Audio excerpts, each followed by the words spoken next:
Good afternoon, dear colleagues, and welcome to this EMAS webinar entitled Menopause and Mental Health, Managing Anxiety, Depression, and Cognitive Changes. The additional title is Shifting Hormones, Shifting Mood.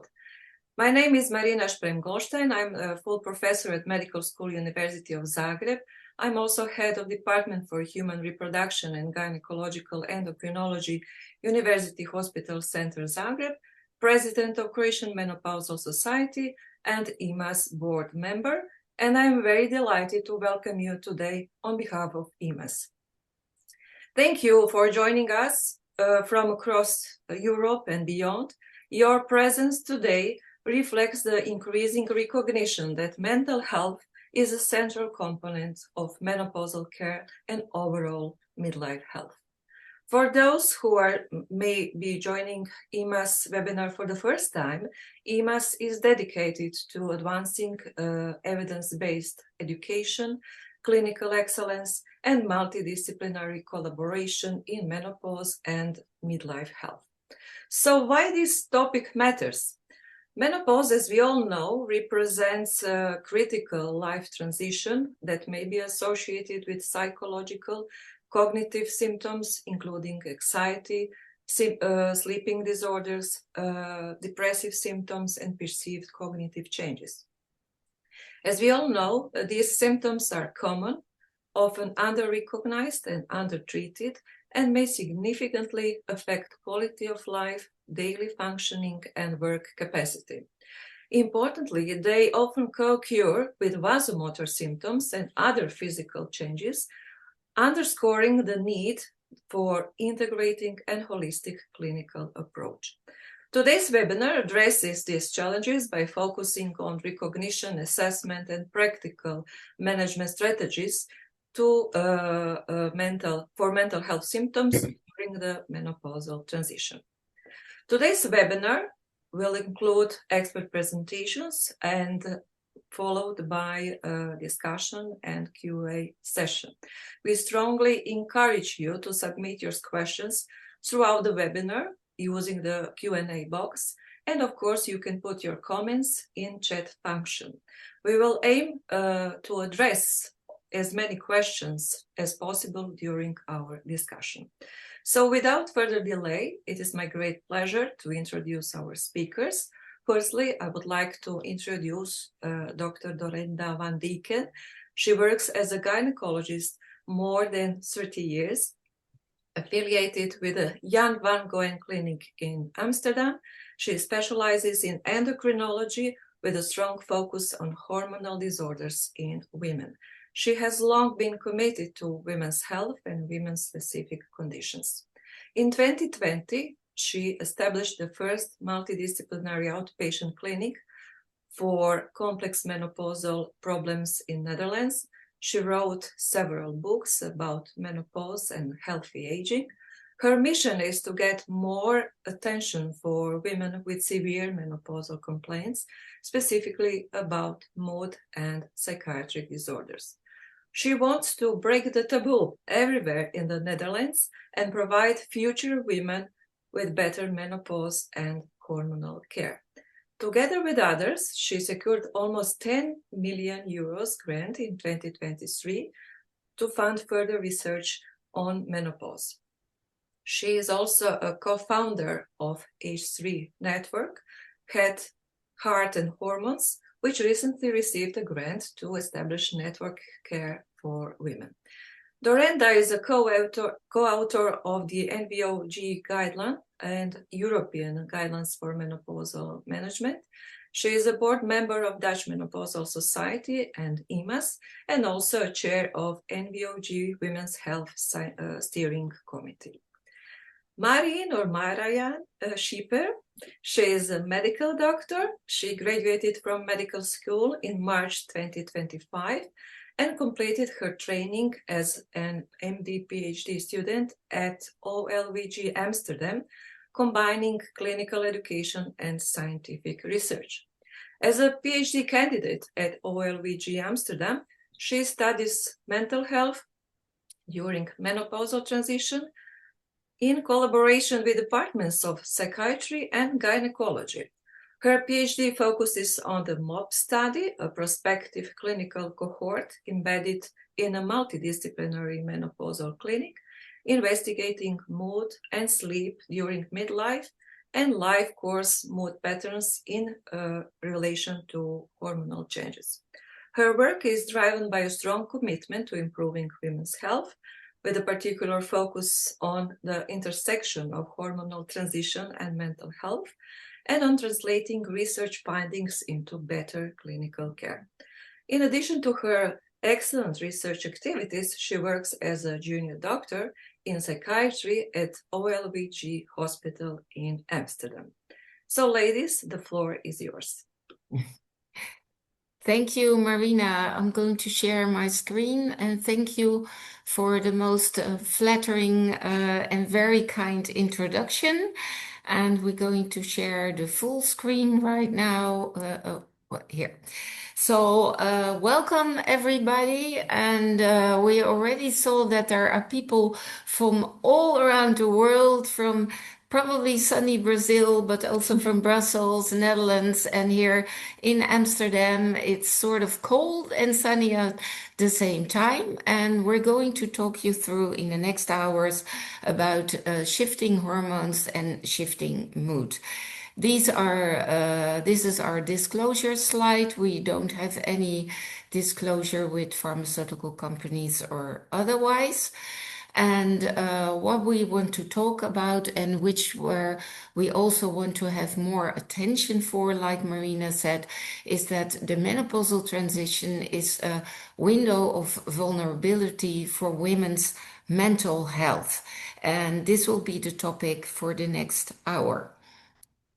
Yes, and before we zoom into the menopausal transition, I want to zoom out a bit again and look at the reproductive lifespan, so the life course for women. And this figure shows that the major reproductive transitions across a woman's life. And it starts at puberty, going through the menstrual cycles, then to pregnancy and the postpartum period, and finally the perimenopausal and postmenopausal phase. And these transitions go along with pronounced hormonal fluctuations, and also they occur with increased vulnerability to develop mood disorders. For instance, during the menstrual cycles, around 5% of women get affected by PMDD, also known by premenstrual dysphoric disorder. And later on in this webinar, I will elaborate on this topic. Then during pregnancy and the postpartum period, also a lot of women develop a depression, unfortunately. It's one of the biggest complications or most common complications of pregnancy, around 20%. And then finally, during the menopausal transition, the reproductive hormones decline, but they do not decline steadily. They show a lot of fluctuations. And again, a lot of women report depressive symptoms, around 35%. So it's very common, but it's also important to note that not all women do develop mood disorders during those reproductive transitions. So it appears that rather than those hormonal changes itself per se, it appears that a subgroup of women is more sensitive to physiological reproductive hormone changes. And of course, it's not biology on its own. It really interacts with context, so psychosocial factors, for instance. Well, and during the remainder of this webinar, we will focus on some key mental health domains during the menopausal transition. First, Dorenda will elaborate on anxiety. Then I'll tell something about depression and show some preliminary results of my research. And then Dorenda will discuss ADHD. Yes, we start with the menopause transition and anxiety, and we chose deliberately this topic because you see that there is a lot of research and attention to menopause and depression. And it's always about depression, but anxiety and anxiety disorders are actually quite common as well. The prevalence of anxiety disorders is almost 30%, and mainly you see it more in women than in men. And what is not widely known is that it increases significantly in women after the age of 45 years, which is, of course, the perimenopause. And we don't see this increase in men. And when you look at the numbers, you see that nearly half of all midlife women experience some kind or type of anxiety symptoms. And this can vary from really anxiety disorders, but also from afraid to start, for instance, they don't dare to drive a car, or they don't, things like that. They are afraid of things which will become off their path, and they worry a lot, and this has also have an impact on their sleep and their sleeping patterns. And if you look up the studies, which there are not that many, but it is due probably to the fluctuations of estrogen, which, as you know, affect the serotonin, but also the GABA receptors, which make you can have trouble falling asleep. And we know that women who have poor health or diet status and declining health, it can also, they are more prone to anxiety disorders. But the other way around, if you are suffering from anxiety disorders, this can also result in poor health status or declining health. Stress is not helpful at all, and we see it that neither are socioeconomic or demographic factors. And you can imagine that if you suffer from generalized anxiety disorders, this can have a negative impact on your quality of life. We notice that women, but same accounts for men, that it gives more isolation, social withdrawal, and this can result in loneliness. And of course, this can also have a very big impact on your working life. What is sometimes difficult, and this is what we specifically focus on in our multidisciplinary out clinic, is to see if anxiety, if it co-occurs together with depression, any other somatoform disorders like personality disorders, but also substance abuse. So sometimes it can be a real puzzle to focus if it's really only anxiety or that there are other factors as well. And there is a big study which is done already 20 years ago, but it focused on the vulnerability. So this is actually not a new topic, but the vulnerability for anxiety symptoms. And it showed that women who were known with PMS, premenstrual syndrome, so they had in their luteal phase of their menstrual cycle, they already had some disorders or depressive symptoms. They have twice as many times a vulnerability for developing anxiety symptoms. If there is stress, it will give a 40% rise of anxiety symptoms. And if you have a history of depression, of course, you know, there is a risk of 2 to 5-fold times that it reoccurs, but it gives you 2 times greater risk of anxiety symptoms. And we also see the earlier you start in a menopausal transition, you'll have an increased risk of anxiety symptoms as well. And of course, anxiety is strongly linked with hot flashes and also to sleep. And there was a quite recent study in Maturitas published last year, and there they made the link of anxiety symptoms and sleep disruption due mainly to vasomotor symptoms. It was a cohort, and they noticed that sleep complaints are associated with scores for state anxiety that give 5 points higher than those of women with sleep complaints. And sleep quality is also of importance, and anxiety can give you a hypertension, a rise in blood pressure, and both were strongly associated with symptoms of anxiety. So how about menopausal transition and depression? This also co-occurs with sleep disorders, and there is a big variety from 28 to 63%. And what you see, it's all something like, yeah, the one thing enhances the other. So specifically sleep. Sleep is actually the best medication, I think. But if you have hormonal instability, this can induce sleep disturbance, which can induce depression, but also hot flushes can induce sleep disturbance, which can cause in itself depression. And you see it's all linked together. So sleep is very important, and I do hope that in your out clinic you always ask women how do they sleep, because there are solutions for sleep improvement. And what we see, depression is, of course, a psychiatric diagnosis, but menopausal and specifically perimenopausal, the menopausal transition, when hormones are fluctuating, these are a contributing factor for reoccurrence of depression. Vasomotor symptoms don't help, and it's not so that HRT is the treatment for depression, but prescribing HRT for vasomotor symptoms might be very helpful for supporting women when they're suffering from a depression.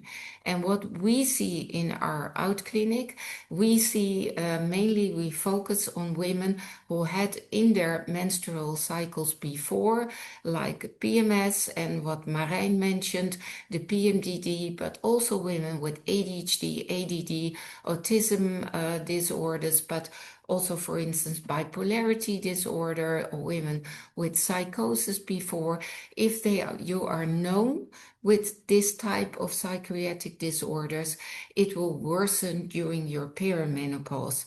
So women need to know this, they need to be informed, and sometimes you can even help them better out with vasomotor symptom with HRT, but there is a way also for prevention in this.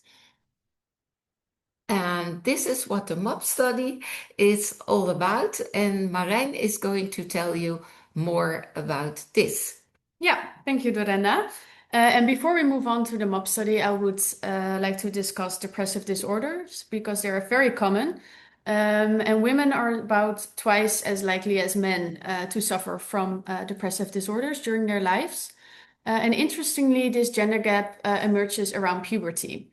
And traditionally, explanations have focused on differences, so gender differences in psychosocial factors, such as gender roles and different societal expectations. However, this does not fully explain the timing of the gender gap. And recently, research has focused on biological mechanisms, and in particular, hormonal transitions. And this figure shows that across different brain regions, there are a lot of reproductive hormone receptors. Like Dorenda already briefly mentioned, fluctuating hormones can in this way affect mood because these brain regions are closely related to important neurotransmitter systems, which in their turn regulate mood. So this is a way how hormonal transitions can influence mood. But it's important to know that it's a complex interplay between both biological and psychosocial factors. And also, like I said before, not all women are affected during those hormonal transitions. So it seems that a particular subgroup of women is, particularly sensitive to physiological hormonal fluctuations. And before we move on to the menopausal transition, I would like to briefly focus on psycho-related mood symptoms because they affect the majority of women. More than half of all women are affected by PMS or premenstrual syndrome. It's very, very common, and it includes both physical and psychological symptoms. And 3 to 8% of women suffer from PMDD, so premenstrual dysphoric disorder. And this is a more severe type, and those women have very disturbing mood symptoms, but only in the luteal phase of the cycle, and it remits shortly after the menstruation starts. And lastly, we distinguish PME or premenstrual exacerbation of existing psychiatric disorders such as depression or anxiety. So those women have symptoms every day, but they increase in the luteal phase of the cycle. But very little research has been conducted on PME. So we know not much about this topic. And women who suffer from PMDD, it's important to know that they do not have abnormal hormonal levels. So they seem to be particularly sensitive to, well, physiological, so normal hormone changes during the menstrual cycle. And it's very difficult to distinguish PMDD from depression because it has a lot of overlap. And therefore, it's important to track the symptoms for at least 2 menstrual cycles daily. So you can really look at the pattern and see whether the symptoms only occur in the luteal phase and whether there is a symptom-free interval during the menstruation. And the treatment depends on severity of symptoms. Psychoeducation, of course, is very important. It takes around 7 years before PMDD gets diagnosed on average. So it takes a very long time. So education about it is very important for patients. You can sometimes treat it with oral contraceptives, but not all patients benefit from this kind of therapy. Some do need antidepressants, so SSRIs, and you give that only in the luteal phase of the cycle. And a benefit from this type of treatment is that it has less side effects compared to when you give it daily. And PMDD really requires a multidisciplinary approach. Well, back to the menopausal transition. Like I mentioned before, 35% of women report clinically significant depressive symptoms. And women, well, the greatest risk factor is a prior depression during the menopausal transition. And it appears that also postpartum depression increases the risk. And this is this study by Vanberg found that it was the same risk as prior depression, which was not related to a hormonal event. And this study by Richards found that among women with a perimenopausal depression, 21% also had PMDD, whereas among women without a perimenopausal depression, it was only 3%. So this is very interesting, but research on this topic is very limited. This is a study from 2006, so we really need more research to investigate this potential association. And how can we conceptualize this clinically? Well, across the female lifespan, hormonal transitions, including the menstrual cycle, the perinatal phase, and also the menopausal transition, it's associated with increased risk for affective disorders. And women who have suffered from mood disturbances previously, for instance, during the menstrual cycle or during the perinatal period, may be at increased risk to develop mood symptoms during, for instance, the perimenopause.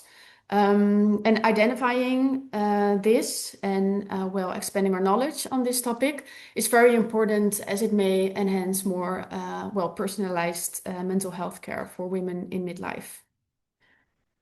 And when we put this all together, it raises an important question. So does a subgroup of women have increased sensitivity to hormonal fluctuations with regard to mood symptoms?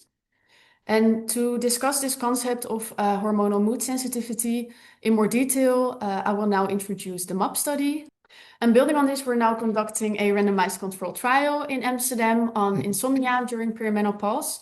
And we investigate different types of treatment, including menopausal hormone therapy, cognitive behavioral therapy, specifically for insomnia, and a combination of both. And we want to determine which type of treatment works best to improve sleep, and also if improving sleep also leads to better mood. So that's a secondary outcome. And we recently started this study a few months ago, so we have to wait a little bit for the results, another maybe 2 to 3 years, but stay tuned for that. But then we'll be back with another webinar about that, Sure. for sure. And I think your key message is also that in the history of a woman with mental disorders or mood complaints, always ask for the history in what was her menstrual cycle before.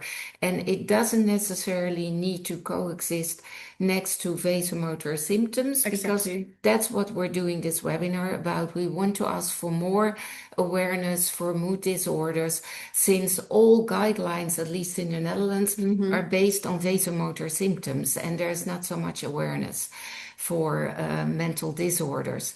And then I'm going to talk to you about another topic, which already Marijn mentioned before. And maybe you recognize you have this patient in your out clinic, and she's always late. Every time again, she's late, she's hurrying, she storms into your out clinic, and she has made some notes on a paper or on her cell phone, and she can't find it. And before you know, everything from her bag is all over your desk, and she's babbling and talking about really busy, and you're not even able to ask her how you're doing or whatever. And when you want to interrupt her and ask her a question, then she really gets moody and is developing sort of a temper. And you think, oh my God, I'm really tired already. And when you finally ask her, what is your most biggest problem? She said, I'm tired. I'm tired all day, 24/7, I'm tired. And she already visited you and her GP with several other problems, 100 different problems. And when you recognize this type of patient, think about this might be ADHD. And like mentioned before, ADHD is worsening during perimenopause and menopausal transition. And ADHD occurs, the prevalence is about 5%. It's the same accounts for women as for men, and it's being diagnosed when you're young, usually at the age of 12. But the awareness for ADHD in women is rising more and more. So it sometimes seems that more women do have ADHD, which is not the case. It's recognized better. And what is the link with ADHD and hormones? Well, ADHD has to do with a problem in the neurotransmitter dopamine, and this is estrogen also has a link with dopamine. And what we see, there was a big study done in the States, and in almost 60% of women, the diagnosis was made at perimenopause.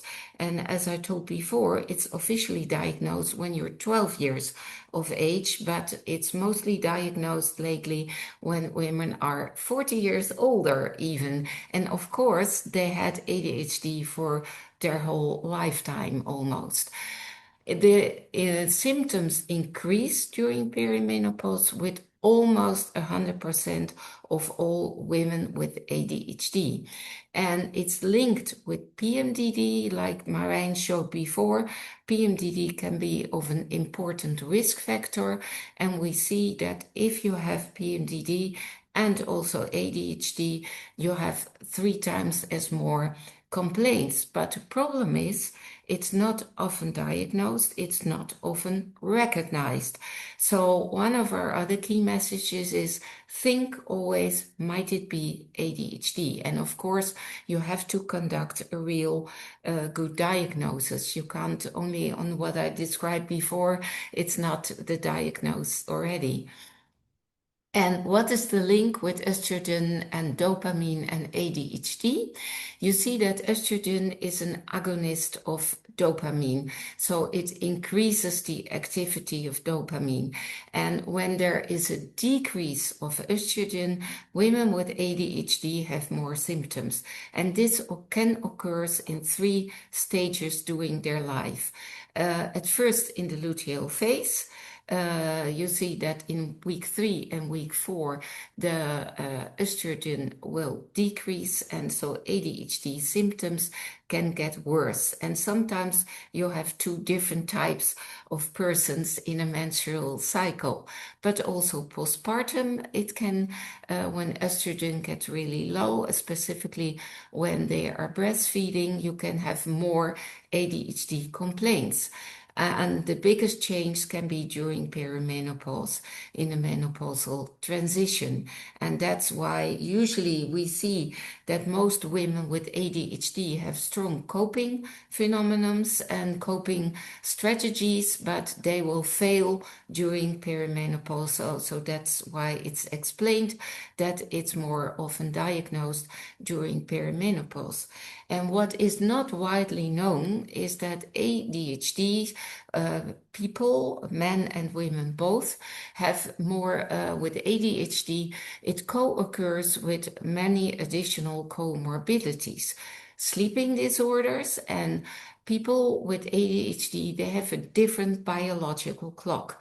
So the melatonin system is different than from people with non-ADHD. So that's why sometimes melatonin medication might help. But the sleeping disorders will enhance emotional dysregulation. You see in women and men as well with ADHD more often anxiety, depression, addiction. They're very vulnerable for addiction, but it's a spectrum. You see more often autism, bipolar disorders, and personality disorders. But 50% of people with ADHD have hypermobility, and this can also give some physical complaints, more often asthma, migraine, or irritable bowel syndrome. And more often they develop diabetes, both type 1 and type 2, but also more cardiovascular diseases and dementia.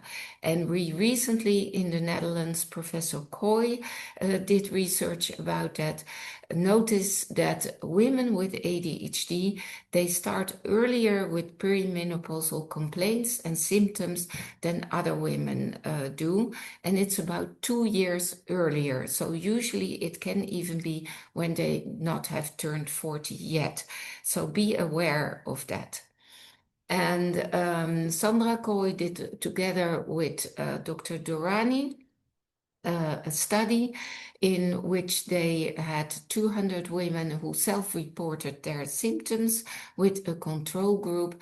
And what you see is that when you have ADHD and also PMDD, compared to the control group, they have about a 3-fold higher amount of complaints than the control group.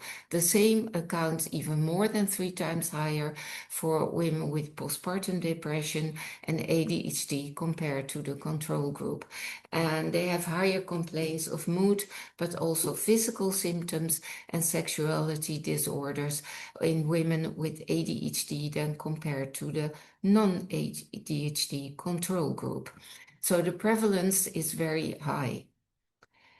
And what about the treatment? Well, of course, the basic treatment for ADHD is education, structure, which is very important, medication, cognitive behavioral therapy, but also light therapy, for instance, for better sleep. And if you have ADHD and PMDD, sometimes the oral birth control pill can taken continuously. So without any periods in between, it can be helpful, but sometimes even not. The studies are conflicting, and it depends on how a woman responds to that, since the synthetic progestogens can even worsen the PMDD sometimes. In women with PMDD, and we do this also in our out clinic, we prescribe cyclic, so only in the luteal phase, SSRI antidepressants, specifically the strong SSRIs like escitalopram, for instance, but also you can increase the ADHD medication in the luteal phase. And that proves to be helpful, and this is one of the things we study nowadays. Postpartum depression, antidepressants are helpful, and it's very tempting, and we're going to do a study about that for postpartum depression, specifically in women with ADHD, to prescribe low doses of estradiol to see, well, we're going to do that in a study setting to see if this is helpful. In perimenopause, like I told before, HRT can be helpful, specifically when there are strong vasomotor symptoms. And we usually make the combination with SSRIs or SNRIs like venlafaxine, and the combination of both seems to be very helpful. But that is one of the outcomes of the MOP study. Yeah, well, we have come to an end of this webinar, but we would like to give some take-home messages. First, like Dorenda already told us, recognition is very important because mental health problems are very common during the menopausal transition, but they are often still under-recognized. So we think we really need more clinical, but also social and societal awareness. Also, please have a lifespan approach. So inquire patients about prior mood disturbances related to their menstrual cycle and to the perinatal period, because this may help identify women who have more sensitivity to those hormonal fluctuations. So you can identify them earlier. It's very important. Also counsel women, so explanation or validation on their symptoms is very important, and also educate them on the potential influence of hormonal transitions. This can really make a huge difference for a lot of patients. Treatment and prevention is also very important. If you recognize the women who are at increased risk, then you can maybe closely monitor them and provide timely interventions as well. And well, the last thing I want to say is that we have discussed this multiple times during this webinar, but a multidisciplinary collaboration is very, very important. So you need to collaborate, for instance, between primary care, but also gynecology, psychiatry, internal medicine, actually all kinds of medical specialties and also paramedical specialties as well. Yeah, and in recognition, I think it's important to notice that ask for the red flags in the history. That's and build in multidisciplinary approach, build your own network. It might be helpful. And it's for the woman itself, very good if you have a couple of doctors, specifically when in the same room. It's very helpful to ask your questions. And that's what actually the H3 network is all about. I already joined before forces with a cardiologist, Dr. Janneke Wittekoek, because heart and hormones are strongly linked together. And the psychiatrist, Professor Coy, well, she attended one of our lectures, specifically of Janneke, and she said, the women you're talking about, these are the women I see in my out clinic as well. So we have to join forces.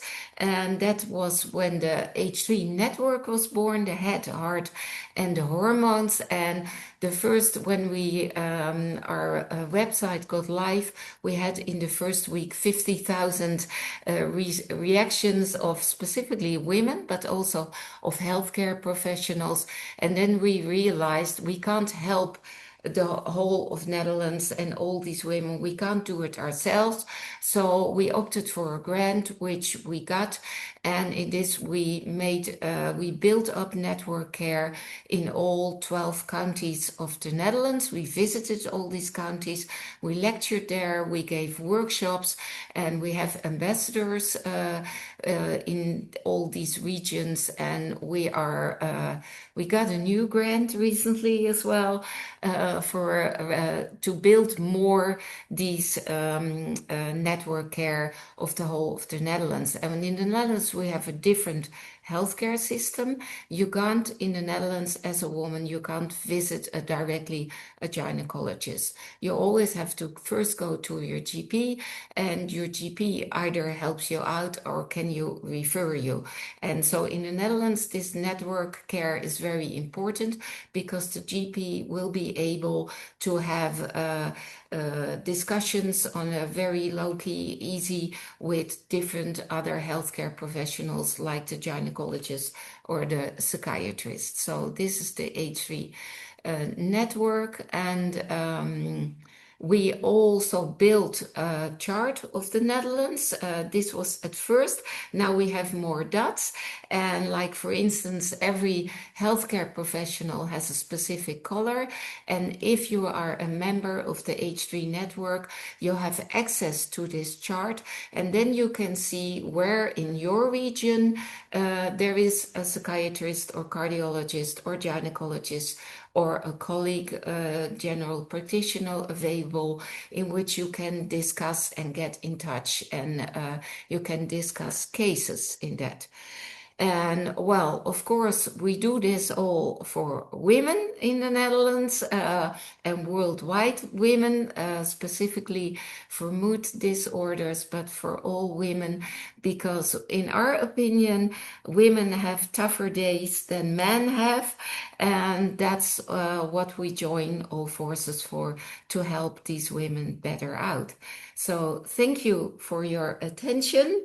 And we now switch back. I stop sharing my screen and we switch back to Marina.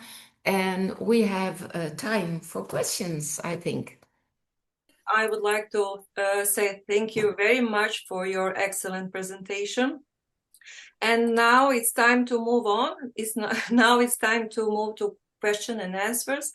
Of course, it's an opportunity for further discussion and clarification. We have some questions. Here I am. We have many questions and we have many comments, as I can see it in chat box. And for the beginning, maybe I can start with a question. Dorenda, maybe for you. How do you approach the assessment of anxiety and depressive symptoms in midlife women, particularly when these symptoms oftenly overlap with vasomotor symptoms and sleep disturbances? Yes, that's a good question. What we usually do in our out clinic, the gynecologist, that's a colleague of mine in OVG, Yadira Roggeveen, and I do it in the other out clinics. As a gynecologist, we do what we call the intake. The first visit is with the gynecologist. And sometimes we already, depending on the vasomotor symptoms, we actually always start with HRT first. And then after 2 or 3 months of usage, we evaluate it, and then we plan the visit together with the psychiatrist. And the choice of the type of antidepressant is the job of the psychiatrist, because they have more knowledge about that than we do. But I do this out clinic now for more than 6 years, and we usually choose the SSRIs. The escitalopram is the best choice most of the time because it works more on the serotonin neurotransmitter than the others do. And sometimes when there is the case, for instance, about ADHD and depressive symptoms, because it's sometimes the puzzle can be real complex, then we choose, but I don't know if other countries have this as well, we choose for instance, bupropion. That might be a good type of choice. And yeah, I see some other questions as well, so I was triggered to answer them, but I'll leave it up to you. Sorry. Maybe this question from Deidra Molenbrooks, if I said Yeah. right. Which Yeah. patients would you refer to the psychologist? Everyone who comes to the gynecologist for menopausal complaints, or only those selected? Everyone in the Netherlands, actually. No, not really. No, no. Well, it depends, and it depends on the history. It depends on the type of complaints. It also it depends of the severity of the complaints. For instance, if we see a lot of women who have suicidal, specifically PMDD, suicidal thoughts, or even suicidal plans or attempts. And if you want to prescribe medication in the Netherlands, that's not possible to be done by a psychologist. It needs to be done by a psychiatrist. Usually, what we say, it's not only medication, you have to prescribe and you have to talk. So you have to do both. So usually we make combinations, and we don't have psychologists in the hospital, so we refer it to elsewhere. We have a network there as well. So usually it's both. Okay, thank you very much for your answer. Now we have a question from Mary McCaffrey. She asked us, what scoring system do you recommend for PMDD? Let me see, what scoring system? Yeah. Oh yeah, It's the DSRP questionnaire.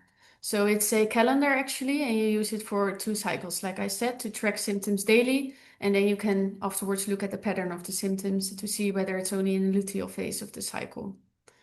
Yeah, and she also asked, see what is recommended for tracking symptoms. Yeah. Well, yeah, that's Yeah, you can also do it with the same calendar as well to track it. yes. And also see whether, for instance, if you start treatment, if it helps. Yeah. Unfortunately, in the Netherlands, that's Yeah. one of my missions, to be honest. We don't have a guideline yet for No. PMDD. We don't have that. It's hardly recognized. It's sort of a new mood disorder. Not very many healthcare professionals, both gynecologists or GPs, are familiar with that, but we have a very good and strong patient society for this. And on their website, which is really excellent, they have already the life charts, which you can download as a woman, and then you can see. And they have a very good information on that website as well. Yeah. Yeah, and I also saw one question and it was specifically about which app like you can download, but there are many apps like developing nowadays. And there's not one, at least not in the Netherlands, registered to track symptoms, but sometimes women use it themselves. Thank you very much, Dorenda. Maybe this is a question for you from Zoish Patel.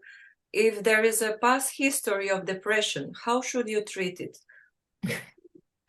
With only HRT, or will add SSRI, or only SSRI? Well, the thing is that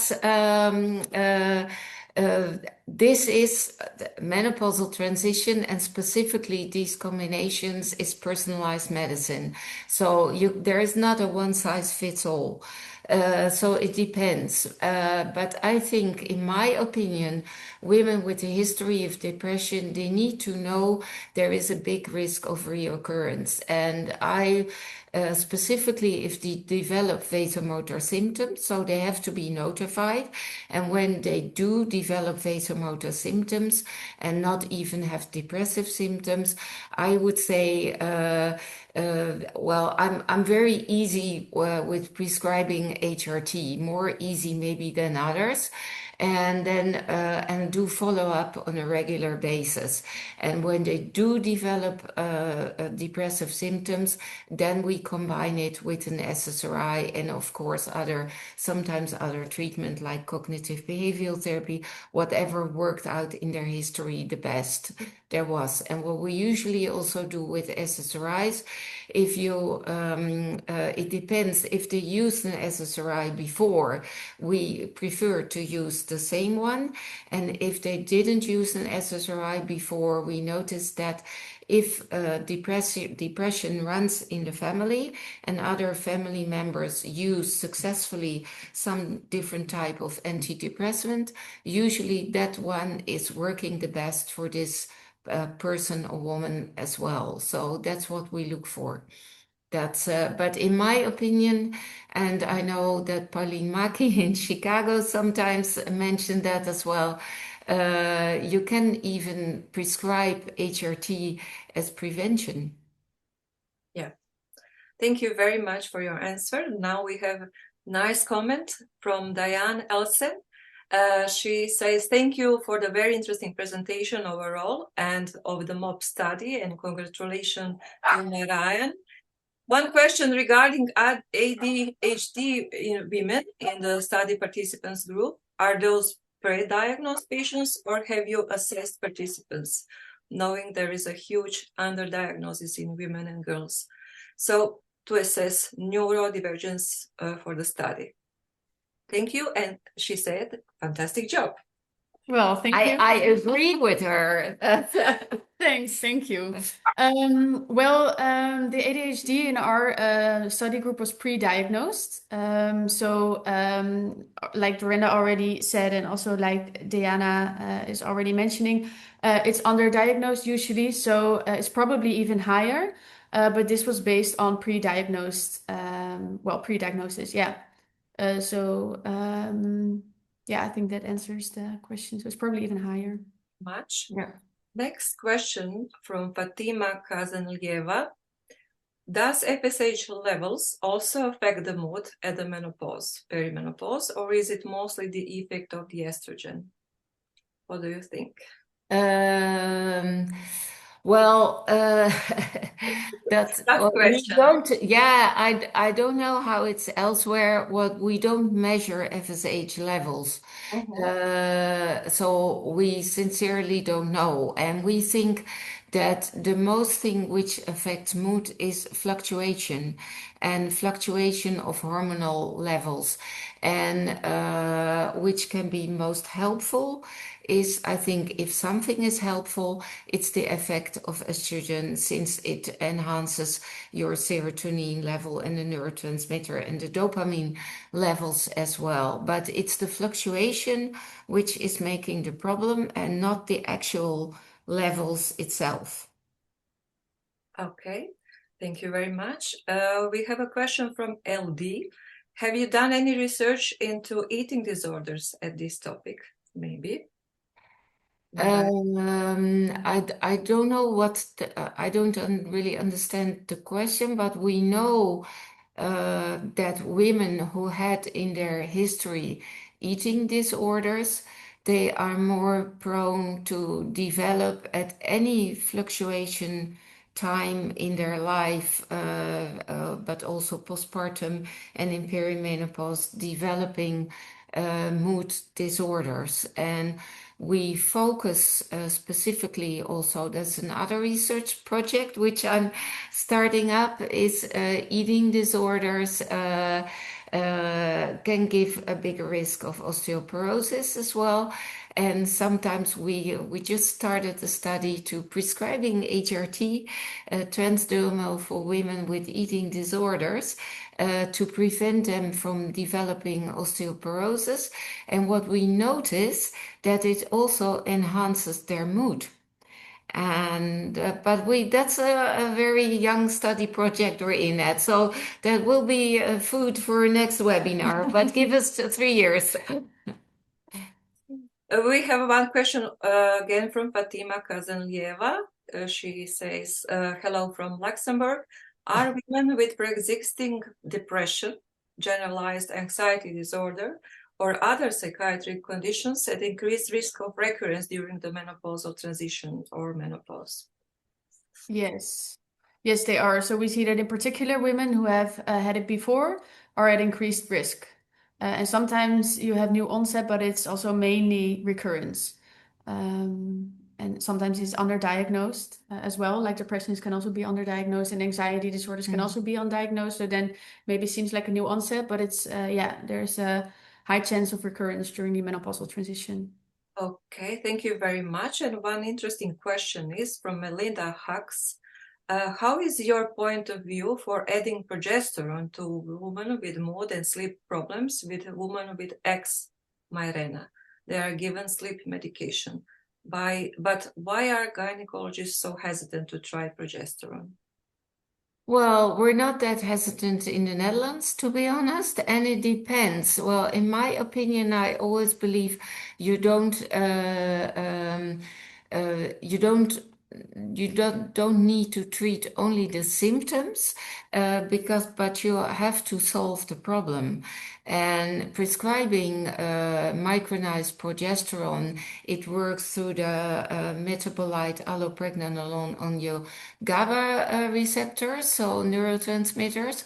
So it makes you sleep better, but then you're treating the symptoms and you're not treating the actual disorder. And sometimes we notice, and that's what the RCT study Marijn referred to, we're just combining and comparing whether HRT with progesterone is working better for sleep disorders, or cognitive behavioral therapy does a better trick, or if you do have to make the combination. And what you see in prior studies is that not always HRT, even with progesterone, is making you sleep better. But we do prescribe progesterone, even sometimes for women who are hysterectomized, but it depends. Personalized medicine again. Yeah. Yes, you're right. And the last question for Marijn. What do you hope your research will ultimately contribute to in the care of women? Well, I really hope that clinicians and also people in general would adopt like a more lifespan-based approach, so that they routinely ask about prior mood disturbances related to hormonal transitions. So I really hope my research contributes to that and also improves like earlier recognition, and improved personalized medicine, especially mental health care for midlife women. Yeah. And not only midlife women, also women with, for instance, suffering from premenstrual symptoms or PME. Okay, thank you very much. As we come to the end of the webinar, I would like to sincerely thank two speakers for your great presentation. Today's discussion has highlighted that mental health symptoms during the menopausal transition, including anxiety, depression, and cognitive changes, are common, multifactorial, highly individual, and importantly, we need to know they require a holistic, evidence-based, and patient-centered approach that integrates hormonal, psychological, and lifestyle considerations.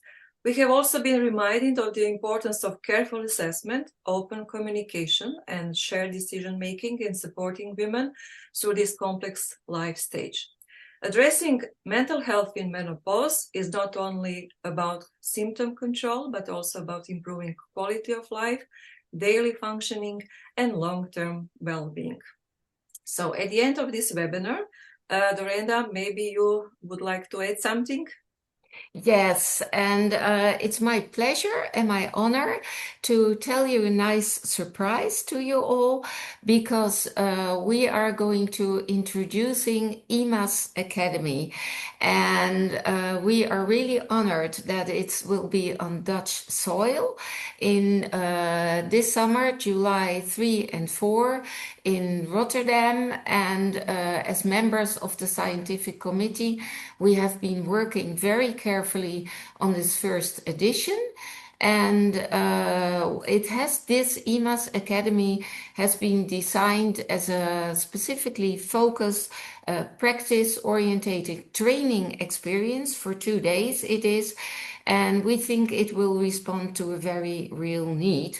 We notice that clinicians are increasingly managing menopausal symptoms in everyday consultations, but they sometimes need more structured practical tools and to feel more confident in their decisions. And this is sort of next level EMA's course it will be.